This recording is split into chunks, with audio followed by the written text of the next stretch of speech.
it's your girl, Pollo Del Mar, and I'm very excited today to review the new Ariana Grande album. I'm even wearing my high pony, right? You know, do you ever have an album where you just sort of listen to it and then all of a sudden you are obsessed? Like, legit obsessed with a song? Girl, I am obsessed with Love Language. It's like disco-flavored Ariana Grande. It's like this early 80s vibe. I am obsessed.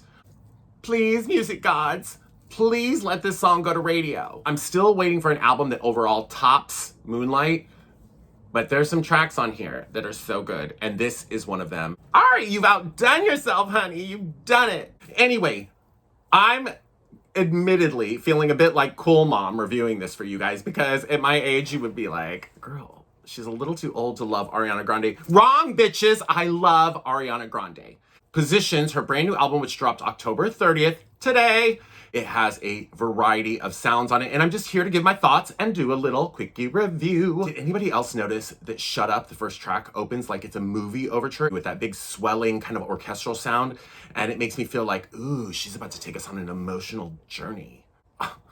And then she goes right from that into 34 plus 35.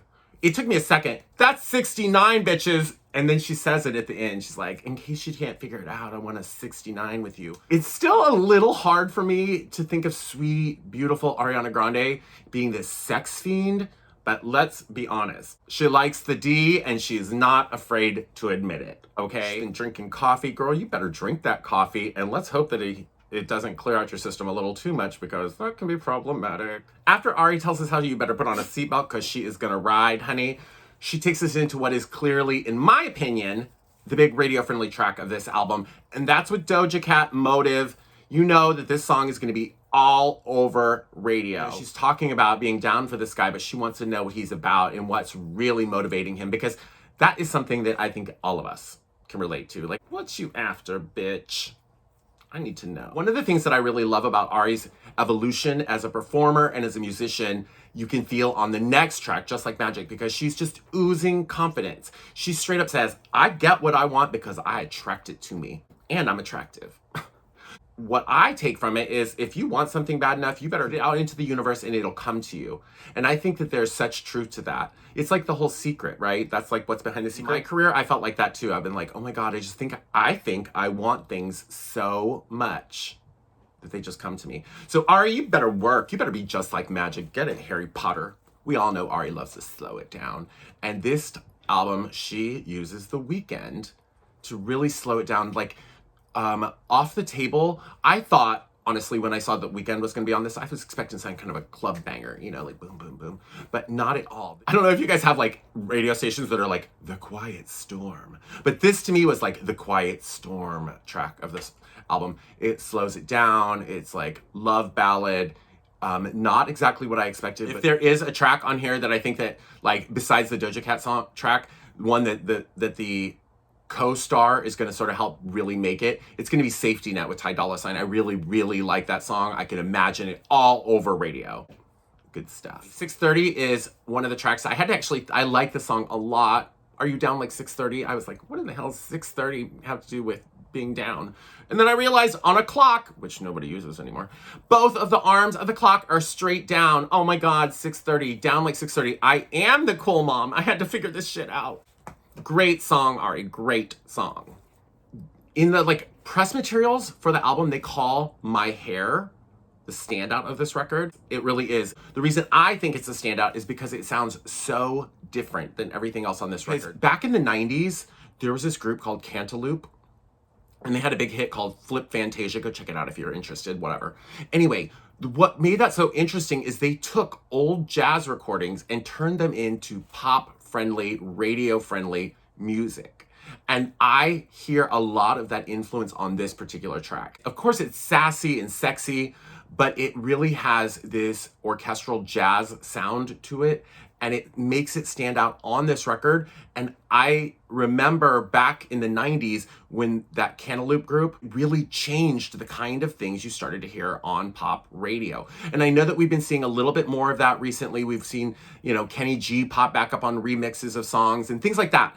But Ariana Grande is really delving into the idea of jazz here, and she does such a beautiful job. I also like the fact that she kept it real. She's like, you can run your fingers through it. Sometimes it's real, sometimes it's tracks. Bitch, don't I know? It's all tracks, okay?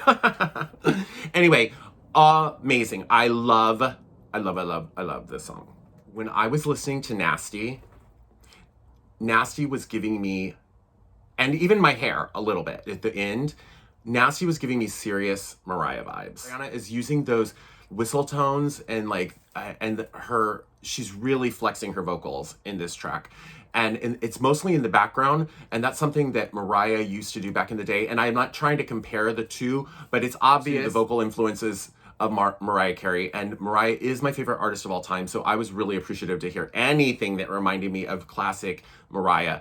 Ari is following the playbook of Mariah just a teeny bit, because Mariah, during the very beginning of her career, at the height of her career, she was releasing an album like every year to a year and a half.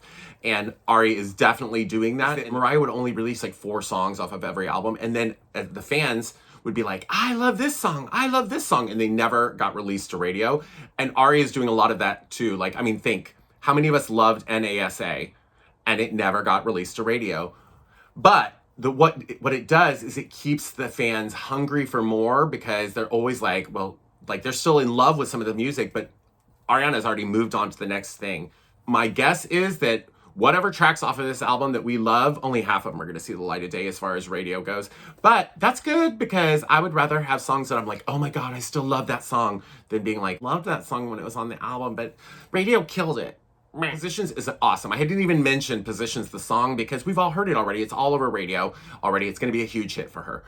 But when you listen to the entire album, she's like a grown woman, and she's like living for her sexuality. She's confident. She believes in herself. But what is the closing track of this album? It's POV, point of view. She talks about somebody who loves her, and somebody who loves her for all of her flaws. And the point of the entire song is, I wish that I could see myself from your point of view. I wish I could see myself the way you see me. Even the most confident, the most sexually aggressive, the most successful, the most beautiful, even the people out there who seem like at the surface and who present like they have everything, they still have insecurities. I have insecurities, and look how stunning I am. So I thought it was really interesting that after this like celebration of her sexuality, her success, moving on, being in new relationships, and of heartbreak, because she celebrates heartbreak even, I thought it was very interesting and very telling that this emotional journey that she took us on, starting with Shut Up, ends by saying, I wish I could see myself from your point of view. I wish I could see myself the way you see me.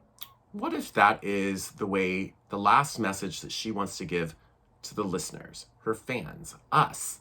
What if she's saying, oh my gosh, I really, really, really wish that I could see myself the way you see me, because you celebrate my lyrics where I'm emotional and vulnerable, and you tell me how beautiful I am, and you tell me how amazing I am and inspiring, and I wish I saw myself the way you, the fans, see me. Oh, who knows? Maybe that has nothing to do with what she's talking about, but for me, it felt like a perfect ending to this album. Ariana Grande, Positions, brand new, October 30th, available worldwide. I downloaded it first thing when I woke up, and I've been listening to it nonstop since. I'm Pollo Del Mar. Thanks for joining me, everybody.